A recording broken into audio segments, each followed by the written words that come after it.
Hello everyone, thank you for joining us today for our webinar to learn more about Clean Air Lawn Care. My name is Kerry Smith. I do franchise support for Clean Air, and I will be today's moderator. In the next 20 minutes, you can expect to learn some background info on Clean Air Lawn Care, what is Clean Air, why Clean Air is taking off around the country, locations of our current franchises, company business model, and the Clean Air vision. You will also hear from two of our current franchisees, Adam from Seattle and Nate from Asheville.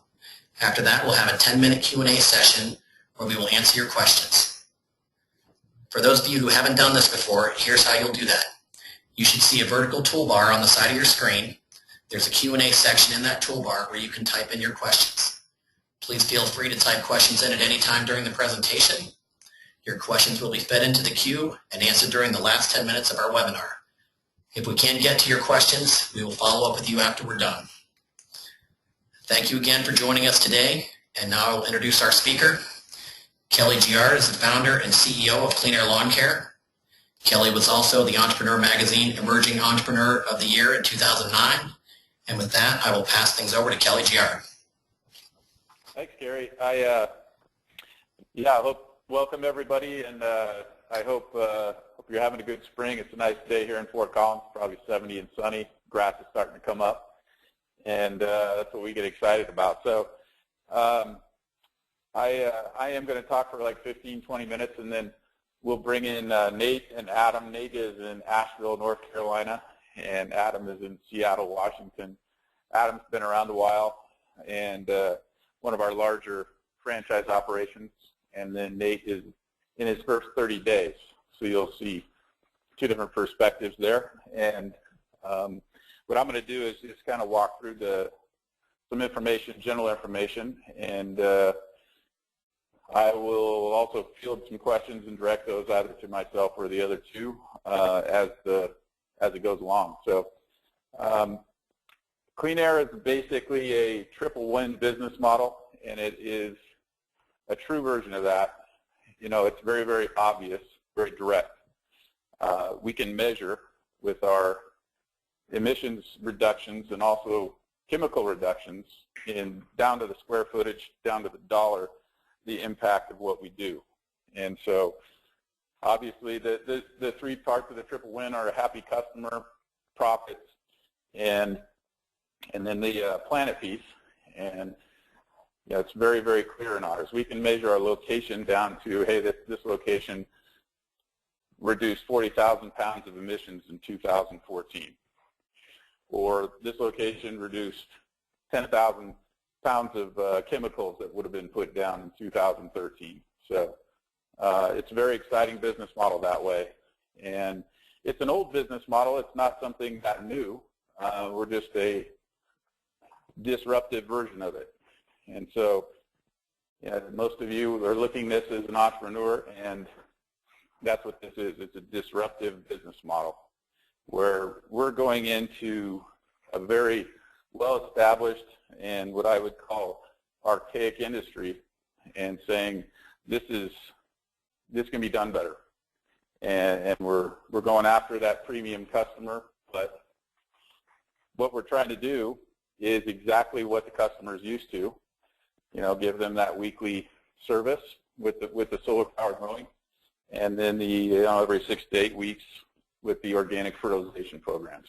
So from an entrepreneurial standpoint, that's the fun piece of it. Is it's really easy to understand what impact you're having, you know, beyond the profits and the happy customers. Moving on to the next slide here, we have a picture of some of our existing owners. I'll kind of walk you through these for fun. There's a good array of owners here, and tell you a little bit about our growth strategy going forward too. So you got Herb. He's in Philadelphia. He's got an engineering background. Chris Carter. She had a tech background at a big computer corporation. Josh is a construction manager, former construction manager. The Zadian brothers there they came from a French restaurant. Rick Hauser is His background's also in technology. And Nick Ridgway, he comes from real estate, commercial real estate. And then Michael Andre is a researcher at a major university. So, these are the type of people that have come into our culture and built it and are attracted to the business model, and to makes for an interesting group of people. Currently we have 51 territories out there, and we've been franchised since 2008. And our plan is, the economy is pretty good right now. It's not hot or cold. It's kind of lukewarm, but it's solid for what we're doing. And so our plan is to expand over the next 3 to 5 years to around 150 to 200 territories. So really accelerate the growth of new locations. The model's very dialed in, and the consumer's waking up to what we're doing. So that's the biggest piece. These franchise owners are busy. They're spending very little on marketing, and they're growing their business at will. Moving on to the next slide. What is the business model? It's basically, if you look at it at a 70,000 household area, we typically divide it out by zip codes. You'll get about 200,000 people population-wise. And what we're trying to do is capture 1% of that market. About 25% of the country uses lawn care service. And through research from our manufacturing partners, we know that about 1% of the mower market is electric. And so if you take those two and extrapolate it down, you'll end up with, 70,000 households breaks out to about 250 to 400 customers, where with those customers we're servicing monthly or the weekly solar powered mowing, and then the every 2 months with the fertilization programs. So our owners typically will end up with somewhere around 4 to 5 trucks.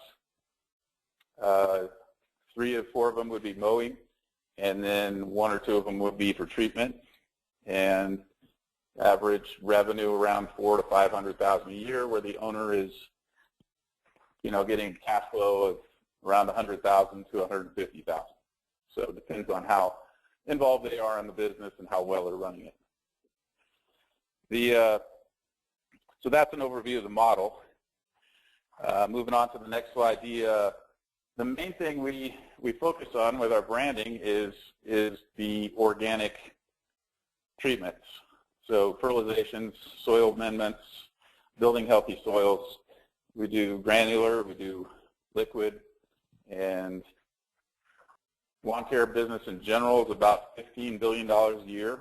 And so the biggest player in it has less than 10% of the market. So it's very, very fragmented and easy to compete in. And what we're trying to do on this front is focus on health. You think of a garden, most consumers out on their property treat their garden like a holy place. Well, don't do any pesticides there. Don't do anything that's going to touch that tomato because I don't want to eat it. And then they have this lawn 2 feet away that they walk across on the way to their garden that they treat like a Superfund site. They pollute it with chemicals, pesticides, do all kinds of crazy stuff to it. They've got pesticide to kill worms. Their list is endless. They're trying to create a very sterile, controlled monoculture. And what we do with our organics is create a safe, healthy lawn that looks just as good, has an active soil, and it's much more sustaining and something that doesn't require as much water and inputs over time. So, but the big thing is, if you ask our customers, why did you call us? Why do you want to talk to us? What's the reason? The number one reason is the dog. We got the picture of the baby here, but we could easily put the dog up. People love their dogs, and they want their dogs healthy. Moving on to the next slide here. So the treatment piece is our core, brand and where we're focused with the revenue.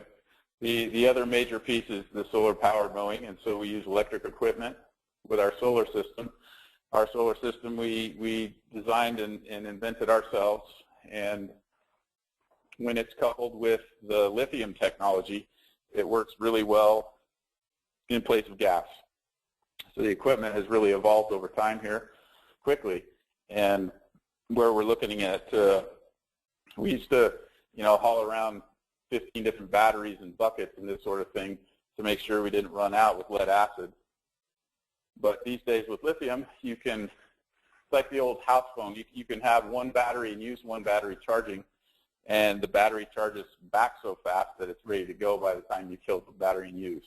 So we'll just rotate 2 batteries through one piece of equipment with our solar system and use no gas. So it has a very low capital expenditure and much lower operating cost because of the gas reduction to zero. The mission of the company in 2006 when they started it was 10 to 12% of the nation's air pollution is caused by small engines. The majority of that is from lawn care. And so our goal is to push that to zero. It is going down. There's been changes to manufacturers and also just obviously direct efforts like us. We know we can't mow every lawn with electric equipment, but there's no reason why that number can't drop dramatically. And so that's the core mission and spirit of the company. Let's see here. Yeah, moving on to the next slide. We've had a lot of mentions in different media. We have a story coming out in July in Success Magazine. Our owners are frequently mentioned in different media outlets. It's a fun story to tell. They love to take pictures of the solar system. It's a great way for somebody to kind of propel themselves into leadership and a local spot in the sustainable business community that they live in. Checking on time here. Yeah, I'm looking pretty good.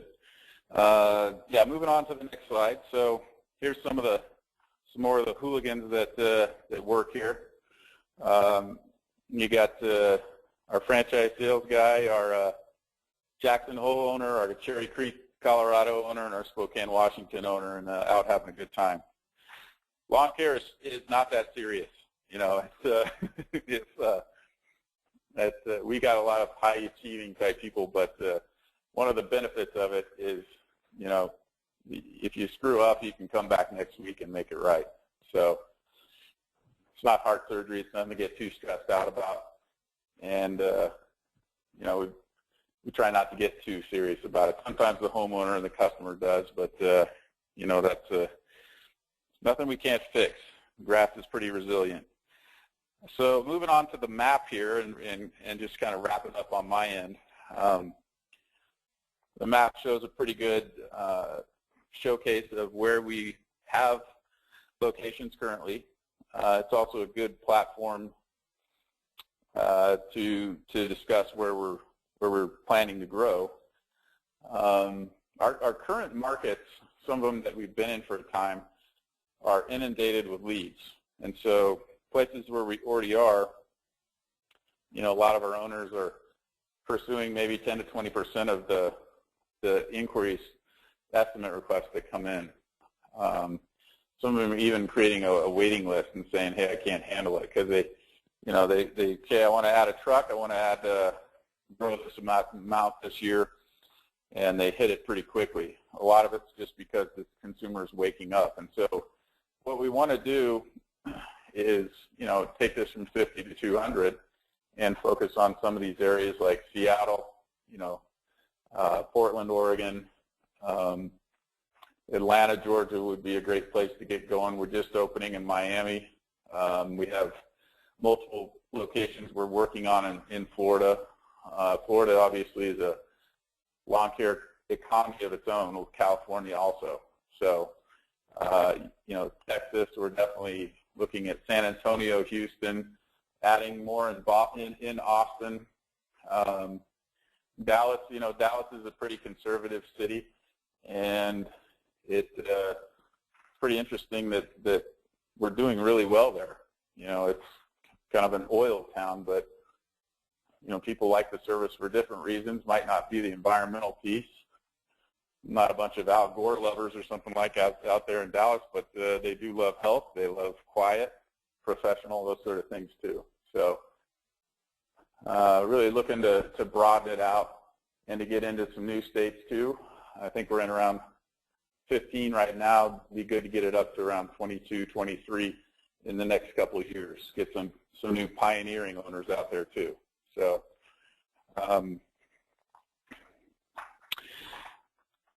so what I'd like to do then is quit talking and let Adam and Nate talk to you guys a little bit. Guess we just want to make sure, first of all, that they're both on the call. So Adam, if you could just go off mute and confirm you can hear me and talk. Yeah, I'm here, Cal. Okay, good deal. So Adam's background is he did software sales. He started in 2008, and Seattle is our biggest market in the country. We'll probably do around $1 million this year in revenue between Adam and the other owner group there. And it's a market that is kind of growing out of control, but it wasn't that way when he started in 2008. And so, Adam, maybe you could just describe the changes you've seen in sustainable organic lawn care over the last 6 years there in your market. Yeah, sure. So, like Cal said, I've been around since 2008, and I think when we started, most of my calls were coming in, and, I think for myself and for Clean Air, we were all pretty new at it and trying to figure out the best way to market to people. And so, we were hitting everyone real heavy with the sustainable idea and caught on a little bit, but to be honest with you, most of my calls were coming from people that just wanted their lawn mowed and they could care less on how it was done as long as it looked good and it was done when we said it was going to be done, they were happy. Fast forward to 2015, and I would say that's a complete role reversal. I would say probably 75 to 80% of my calls that come in now are people that have actively searching for us, and if not for us, for our type of service. Maybe they've never heard of us before, but they are tired of gas-powered equipment on their properties. They definitely don't want leaf blowers on their properties, and they're looking for an alternative. And so it's been an awesome transition to witness for us to be a part of it and be on the forefront of it. Obviously we still get those people that could care less what we're doing as long as their lawn looks good, but that transition has been a cool thing to see for us. And I think what's been even better is a lot of those clients that we had in 2008 are still clients today, and we've converted them, and they are now referring friends and family, and have kind of seen the benefit of what we're doing on their properties and kind of looking at their neighbor's lawn and seeing, how it doesn't look so great, and by our methods and what we're doing and using only, organic fertilizers and using our mowers and our battery and electric operated equipment, providing better results than what their neighbors are getting. So it's been really cool to see, and it's been, like I said, really cool to be on the forefront of doing that and seeing that customer really actively seeking us versus us having to spend all of our marketing dollars to try to convince people why we're so great. They're coming to us knowing why we're so great and we're delivering. So it's a pretty easy model, like Cal said. I can't, to be honest with you, today I think I've had 7 estimate requests so far today, and so it's as fast as I can get them. They're coming in. That's 7 today? 7 today. I've had wow. 40 My office manager just told me we've brought on 47 customers since March 1st. Yeah, that's cool.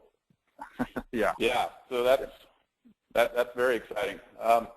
Yeah, so for the 47 customers, the average revenue for a customer in Seattle is probably $1,800 a year, that sort of thing. And so yeah, we're pushing it up even a little bit more, Cal. So yeah. I think we're nearing that probably 2,000 at this point. Okay. Yeah. So yeah, you had $100,000 in revenue in about a month and a half. That's good. Can't complain about that. So yeah, we need some more people in Seattle. So yeah, for sure. So I wanted to check in with Nate too to make sure he's on. I didn't see. Nate, can you go off mute if you're on? I know you were having some issues with your computers. I'm on, Cal. Oh, okay, great. So Nate his background is, he's been in banking. He's still doing some of that, and hopefully one day his business will get out of control and he'll have to quit his job too. But we'll see. He's in his first 30 days, though, in Asheville, North Carolina with Clean Air. So this is a community that has not heard of us until Nate opened up. And so he's on the very, very front end of the sword here. And Nate, maybe you could just kind of go through some of the anecdotal stories about where you're having some success with bringing on new customers here in the first 30 days. Yeah. So, I hope to get to Adam's level someday. I know he's worked hard over time to get where he is, and, I have no doubt I'll get there someday. But, Asheville's a little like Seattle. It's a, smaller Seattle. We actually get more rain than Seattle, which most people would not know. But, I think Seattle rains more days than Asheville, but we get more rain. But anyway, so yeah, I'm in my first 30 days. As Kel mentioned, I'm in banking. I'm actually still doing that and trying to tackle both of these at the same time until my business with Clean Air grows enough to justify making the leap full time. I wish I could do it now, but that's just it's just not going to happen. But so obviously my biggest thing in trying to launch this thing was getting my name out in Asheville. It's a great market, Asheville. It's pretty, I don't know how many people know about Asheville, but it's pretty liberal place, pretty progressive place. So I think it's a good fit for Clean Air and its model and what we're trying to do. And just the amount of estimate requests that are coming in sort of justifies that.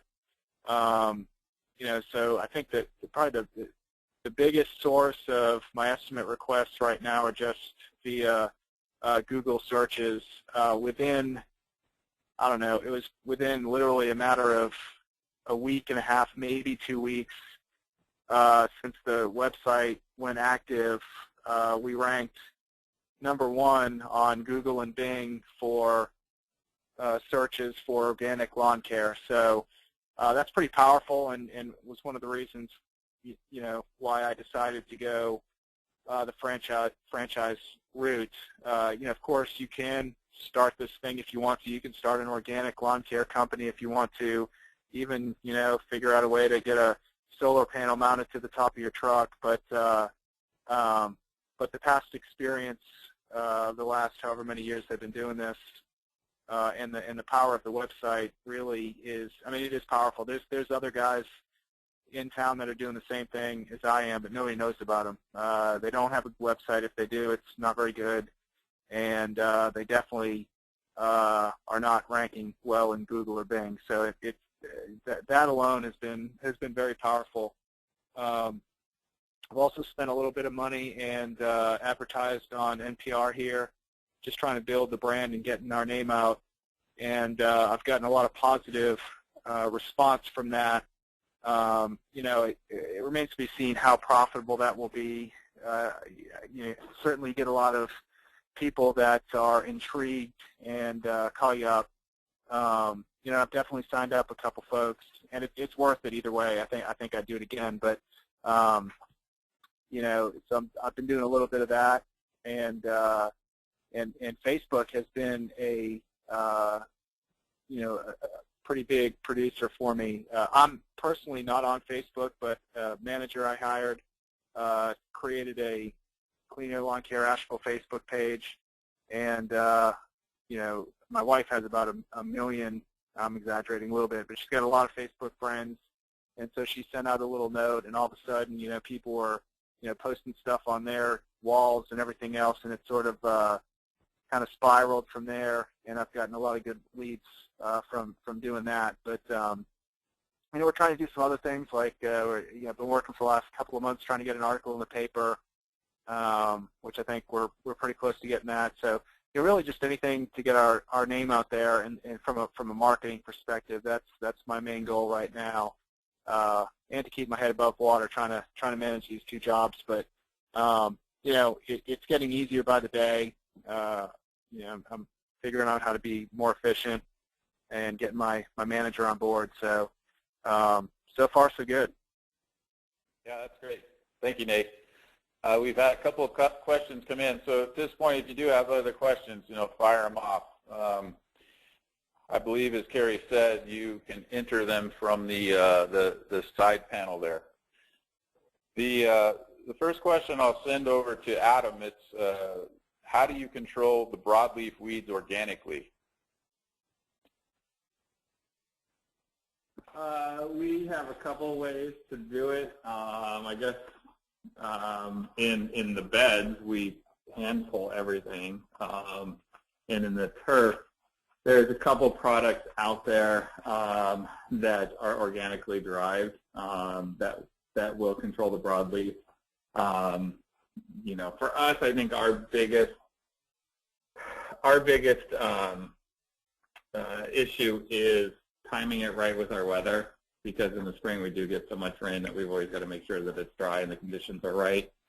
So I think that becomes a bigger issue for us, getting to all of our customers, versus having a product to use that's worthy of us using it. So we've got two right now that we use, and that seem to work really well for the broadleaf. The bigger issue comes on the non-broadleaf weeds that are harder to control in an organic method. We also will hand pull, so you know, we'll do some couple minutes every treatment to hand pull the high traffic areas for the homeowners, so that we're taking care of those and not letting them spread. Yeah, right on. Thanks, Adam. And then Nate, you're kind of going through this right now, so maybe you could just talk about what a ballpark is on your startup costs. Just getting the business to the point where it's open and ready for servicing a first customer. Sure.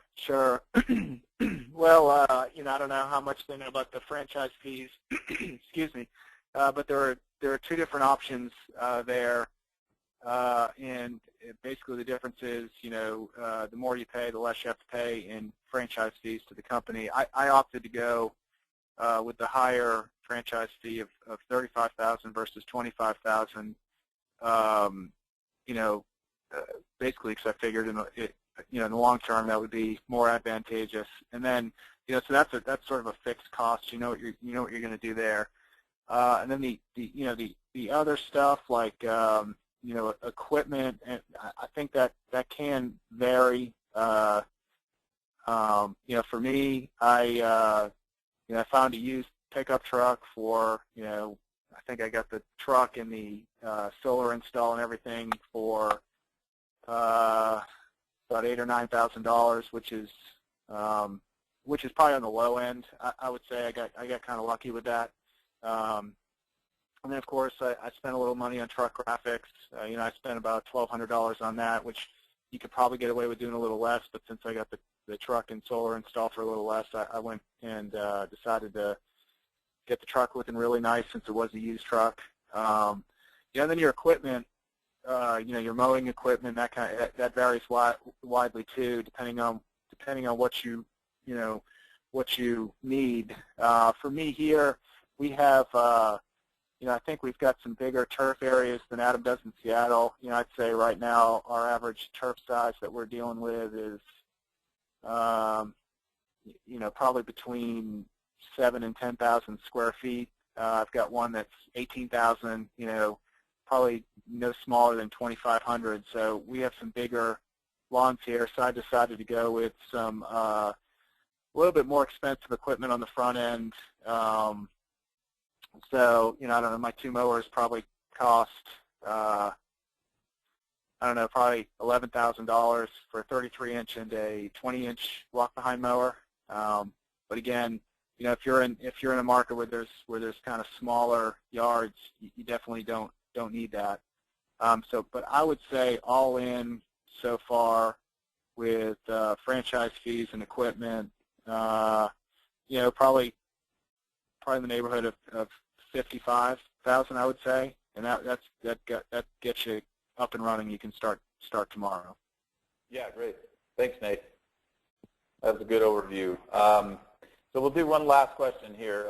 Adam, you could handle this one. You've been doing this a lot lately. How would you kind of describe the timing of the process between, and just how you, between an estimate request coming in and then actually getting down to doing the work the first time? What's the time frame and a little bit about the process there? It varies. The longest, so I guess for me personally, I like to be out on the properties and walk the properties and look at the properties before I give an estimate. I know there's a lot of companies out there, and I think at least some franchise owners do use software, mapping software, and estimating software that can help them get measurements of the property. But for us, there's so much different terrain and a lot of tree coverage that a lot of properties are hard to see. So personally, we go out to every property, and so our biggest time constraint is driving to and from the property, basically. And then once we have an estimate off to someone, to build an estimate, once you're proficient at it, takes a couple minutes to put it into your actual format. And then, most people, for us in the spring, get back to us very quickly. We have a 7-day expiration on our estimates to try to get people to get back to us quicker. And we see, especially in the spring, our turnaround is, I would say, probably 3 to 4 days that someone says, yes, we're ready to go. And then we're working them into the schedule as soon as possible. We have to do that because our grass grows so quickly this time of year that if we don't, we're shoot ourselves in the foot. So overall, I'd say it's a very quick turnaround as long as we've got the capacity to take on people. Like I said, I think the longest part of the estimating process is just actually for us driving to and from the property. And we've done pretty good. I think we're in a good spot where we're fortunate enough to get enough estimates rolling in right now that we can kind of come up with different sections of our territories. Currently we've got 3. And so we can do, different estimates in each territory on a different day of the week, so we can usually knock out a couple at one time. Yeah, that's great, Adam. I appreciate it. You too, Nate. Appreciate your time today. You guys dropping in on this and being of help, being of service with this, and I'll let you get back to your busy spring here. Sounds like it's very busy. So, and everybody who attended, I appreciate your time too, and we will certainly be in touch with more communication around the webinars. If you have any questions, just my email is kelly@cleanairlawncare.com, Kelly, and Adam's is just Adam at, and Nate is Nate. Are you Nate at? Yep, Nate at. I think, okay. So you guys, anybody listening has any questions for any of us, fire off, and you guys have a good evening and have a good night.